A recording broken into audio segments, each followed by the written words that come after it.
మొన్న 4వ తేదీన 4/7/2026 మన ఎక్స్ఎమ్మెల్యే గారు నర్సీపట్నం పెట్ల ఉమాశంకర్ గణేష్ గారు నర్సీపట్నం రూరల్ ఎస్ఐ గారిపై కొన్ని అసత్య ఆరోపణలు చేశారు. దానికి సంబంధించి ఆల్రెడీ నిన్న నేను వీడియో కూడా చేసి పత్రికా సోదరులందరూ కూడా తెలియపరచడం జరిగింది. దాని మీద ఆల్రెడీ సీసీటీవీ కెమెరాస్ అన్నీ కూడా మేము డౌన్లోడ్ చేయించుకొని ఇక్కడ పెట్టాం. మీరందరూ కూడా సీసీ కెమెరాస్ చూశారు. అందులో ఆరోపణలు ఏంటంటే, ఒకటి లాఠీతోటి అమృతాంజన్ రాసి కొట్టారు ఎస్ఐ గారు అని, ఒకటి 2 కాళ్ళ బూట్లతోటి తన్నారు, టెస్టికల్స్ మీద తన్నారు అని చెప్పేసి ఒక ఆరోపణలు ఆయన చేశారు. దాని మీద ఇప్పుడు మీరందరూ చాలా క్లియర్గా చూశారు. ఆయన తీసుకొని రావడం, ఎస్ఐ గారు మాట్లాడడం, అక్కడి నుంచి తీసుకొని వెళ్ళి పోలీస్ స్టేషన్లో ఒక రిసెప్షన్ దగ్గర ఉన్న బెంచ్ మీద కూర్చోబెట్టడం జరిగింది. అక్కడి నుంచి ఆయన ఆ సుర్లా నూకరాజ్ అనే వ్యక్తి పోలీసుల కాళ్ళు తప్పి నెమ్మదిగా జారుకోవడానికి ప్రయత్నం చేసుకునే క్రమంలో ఎవరైతే ఈయన తీసుకొచ్చారో ఆ కానిస్టేబుల్ ఎదురుగా రావడంతో ఆయన చెప్పడంతో మళ్ళీ తిరిగి వెనక్కి వచ్చారు. ఇటు వెళ్ళిపోతున్నాడన్న ఉద్దేశంతో మన స్టేషన్ రైటర్ గారు తీసుకొని వెళ్ళి లాకప్లో పెట్టడం జరిగింది. లాకప్లో పెట్టి అది అంతా కూడా సీసీ కెమెరాలో జరిగింది. అందులో కొంత సమయం తర్వాత ఆయన మొలతాడు, తన మొలకు ఏదైతే ఉందో మొలతాడు తీసుకొని పైన కట్టుకొని గురివేసుకోవడానికి అని చెప్పేసి ప్రయత్నం చేస్తే ఇమీడియట్గా మా సిబ్బంది గమనించి వెంటనే పెట్టి ఆయన కౌన్సిలింగ్ చేసి తీసుకొని రావడం జరిగింది. ఆ తగిలిన గాయం ఏంటంటే, ఈ డోర్ తీసేటప్పుడు, లాకప్ డోర్ తీసుకేటప్పుడు ఆయన కాలుకి తగిలినందువల్ల ఆ కాలు వేలికి, బటన్ వేలికి ఏదో దెబ్బ తగిలిందో అది తగిలింది. అది కూడా చాలా క్లియర్గా ఆయన ఆ తర్వాత కాలు మెక్కడం అది కూడా మీరు చూశారు.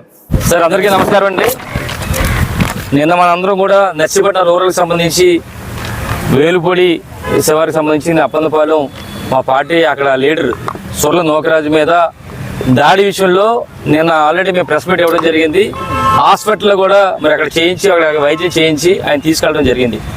అయితే ముఖ్యంగా మేము చేసిన ఆరోపణలు ఏంటంటే, ఏదైతే ఆయన వచ్చాడో అక్కడ మీటింగ్లో ఇది జగన్మోహన్ రెడ్డి గారు ఇచ్చినప్పుడు మరి వ్యభిచారం అన్నారు, ఇప్పుడు మీరు ఎందుకు ఇస్తారన్న మాటకి సాయంత్రం 4 గంటలకి 4:30 తర్వాత పోలీసులు ఏ విధంగా తీసుకొచ్చారో చెప్పాము. నిన్న తీసుకొచ్చిన తర్వాత కూడా ఆయన కొట్టిన సాయంత్రం కూడా మేము ఏం చెప్పామంటే 7 నుంచి 7:30 మధ్య వరకు కూడా కొట్టడం జరిగిందని చెప్పాం క్లియర్గా.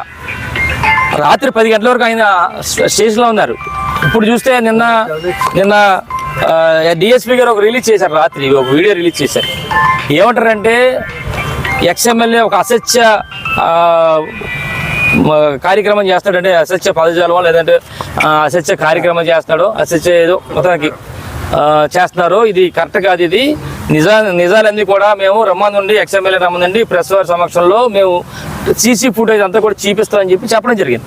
నిజంగా చాలా సంతోషం. దాని మీదే వారి ఆహ్వానం మేరకు ఈరోజు పత్రికా పెద్దల సమక్షంలో నేను కూడా అటెండ్ అవ్వడం జరిగింది.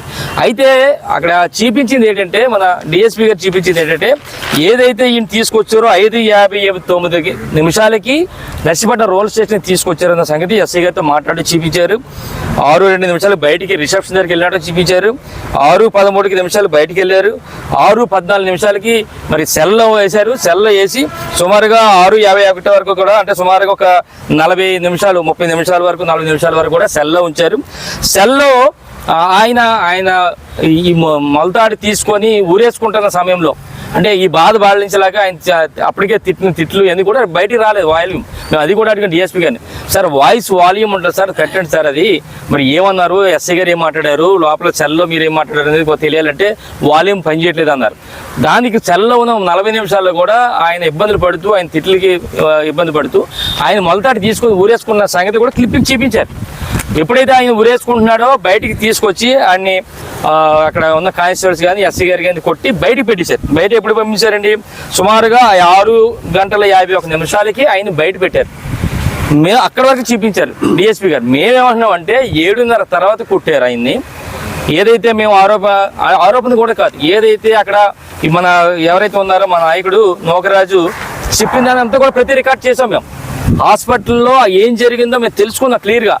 అవన్నీ కూడా వీడియో ద్వారా పెద్దల ద్వారా తీసుకున్నాం. ఆయన చెప్పిన ప్రతిదీ కూడా ఆయన చెప్పింది ఏంటంటే, ఒక కర్రకి జండు బాబు రాసి కొట్టారనేది చెప్పడం జరిగింది. బీర్జాల మీద తన్నారని చెప్పి చెప్పడం జరిగింది. ఎన్ని కూడా చెప్పిన దాని మీదే మేము ప్రెస్కి రిలీజ్ చేసాం సంగతి మీ ద్వారా తెలియపరుస్తాం. మేమేమంటున్నామంటే 7:30 తర్వాత కొట్టారు.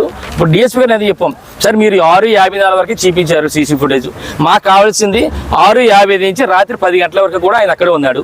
10 గంటల వరకు కూడా సీసీ ఫుటేజ్ అడిగాం. ఆయన ఏమంటారంటే లేదంటారు, ఇక్కడ లేదు, మళ్ళీ ఎస్పీ గారు ఆఫీస్కి తేవాలంటారు. నాకు ఆశ్చర్యంగా ఉంది. ఎందుకంటే ప్రతి సీసీ ఫుటేజ్ ప్రతి నిమిషం కూడా ఇక్కడ రికార్డ్ అవుద్ది. నర్సీపట్నం రూరల్ స్టేషన్లో కానీ ఎక్కడైనా సరే రికార్డ్ అవుద్ది. వీళ్ళు కావాల్సింది ఏంటంటే అక్కడ లాగిన్ ఏదో ఉండొచ్చు ఎస్పీ గారి ఆఫీస్లో.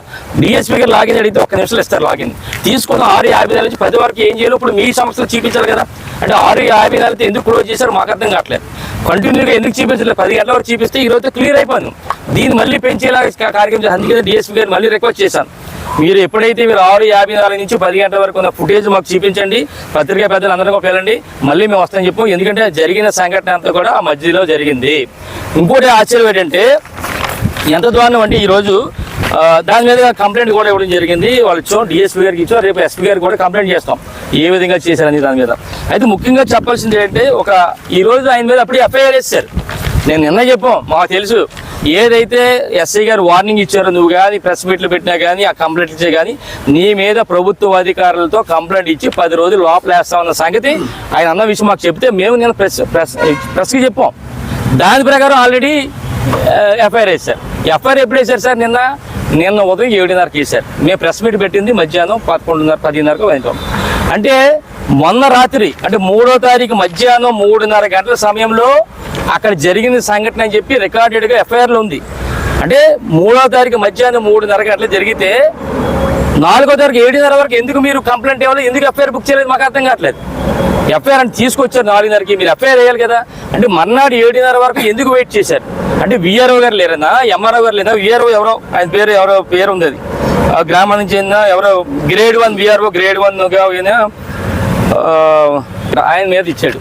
అంటే నాకు ఒక్కటే ఆశ్చర్యం, ఆ రోజు 3వ తారీఖు మధ్యాహ్నం 3:30 గంటలకి జరిగింది సంఘటన అని చెప్పి క్రియేట్ చేశారు కదా. మరి మర్నాడు 7:30 వరకు ఎందుకు చేయలేదు ఎఫ్ఐఆర్ కాపీ అని అడుగుతున్నా. అంటే ఈ విధమైన తప్పులు ఇవన్నీ కూడా చేయడం జరుగుతుంది. ఇంకోటి ఏంటంటే ఇప్పుడు ఎస్ఐ గారు డిఎస్పీ గారు ఏం చెప్పారంటే గేటు తొయ్యడం వల్ల ఆ బ్లడ్ వచ్చింది కానీ ఎవరు లాగలేదని చెప్పండి. నిజమే, ఓకే వచ్చింది, బ్లడ్ వచ్చింది. ఎప్పుడు వచ్చింది? 6:54 ఎప్పుడో 6:51 వచ్చింది. మరి వాడికి బ్లడ్ వచ్చినప్పుడు మీరు ఎందుకు ట్రీట్మెంట్ చేయలేదు అడుగుతున్నా. మర్నాడు వరకు కూడా అలాగే ఉన్నాడు. రాత్రి 10 గంటలకు వెళ్ళినప్పుడు ఇక్కడ నర్సీపట్నం వేలుపూడి పిఎస్లో ఇంజక్షన్ చేయించుకొని మర్నాడు వచ్చే వరకు కూడా బ్లడ్ అలాగే ఉంది. మరి మీరు మీ ద్వారా సెల్ మీ కానిస్టేబుల్ సెల్ తోస్తేనే క్లియర్గా ఫుటేజ్ చూశారు. సెల్ తోస్తేనే తగిలిందని చెప్పి క్లియర్గా చెప్తారు కదా. మీరు తోస్తేనే దెబ్బ తగిలింది. అది దెబ్బ తగిలినప్పుడు మీరు ఎందుకు ట్రీట్మెంట్ చేయలేదు ఆయనకి? బ్లడ్ అంతా కూడా అంటే నేను ఉదయం మేము 10 గంటలకు హాస్పిటల్కి వెళ్ళే వరకు కూడా బ్లడ్ వస్తుంది. అంటే అంత విధంగా ఉన్నప్పుడు మీరు ఎందుకు అలాగే నెగ్లెక్ట్ చేశారో మాకు అర్థం కావట్లేదు.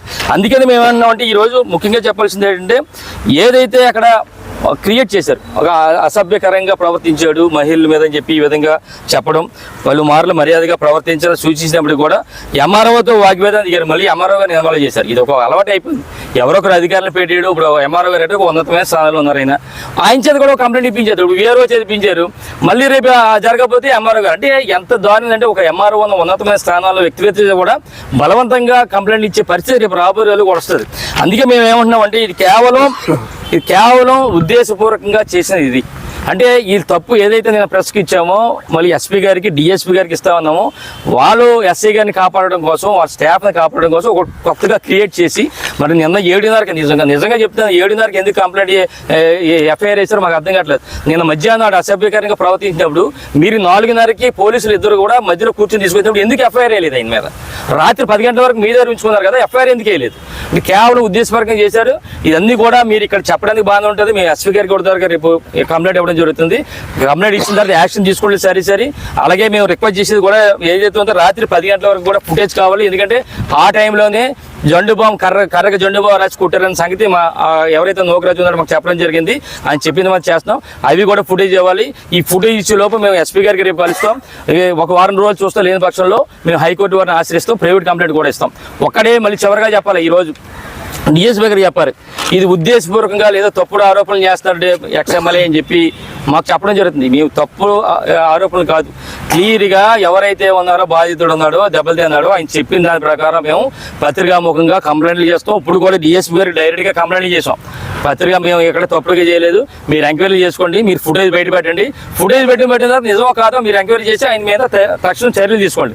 అంతేగాని ఈ విధంగా తప్పుడు ఆరోపణ చేసని చెప్పి మీ ఎస్ఐ గారినో మీరునో మిమ్మల్ని మభ్యపెట్టి వాళ్ళందరినీ కూడా కాపాడాలని మాత్రం ప్రయత్నం చేయదని చెప్పి మరి మీ ద్వారా డిఎస్పీ గారిని కోరుకుంటూ రేపు ఎస్పీ గారిని కూడా కలిసి మరి ఏదైతే మా నౌకరాజు ఉన్నాడో ఆయనకి న్యాయం జరిగే వరకు కూడా న్యాయ పోరాటం చేస్తాం. ముందుగా ఎస్పీ గారిని చూస్తాం, ఎస్పీ గారు కానీ డిఎస్పీ గారు కానీ యాక్షన్ తీసుకుంటే సరే, లేదంటే మాత్రం న్యాయ పోరాటం చేస్తామని చెప్పి మీ ద్వారా తెలిపిస్తాం. నమస్కారం సార్. మరిన్ని వార్తలకు మా పిఎంఆర్ న్యూస్ ను సబ్స్క్రైబ్ చేసి బెల్ ఐకాన్ ను క్లిక్ చేయండి. అలాగే మిత్రులకు స్నేహితులకు షేర్ చేయండి పిఎంఆర్ న్యూస్ ఛానల్ ని.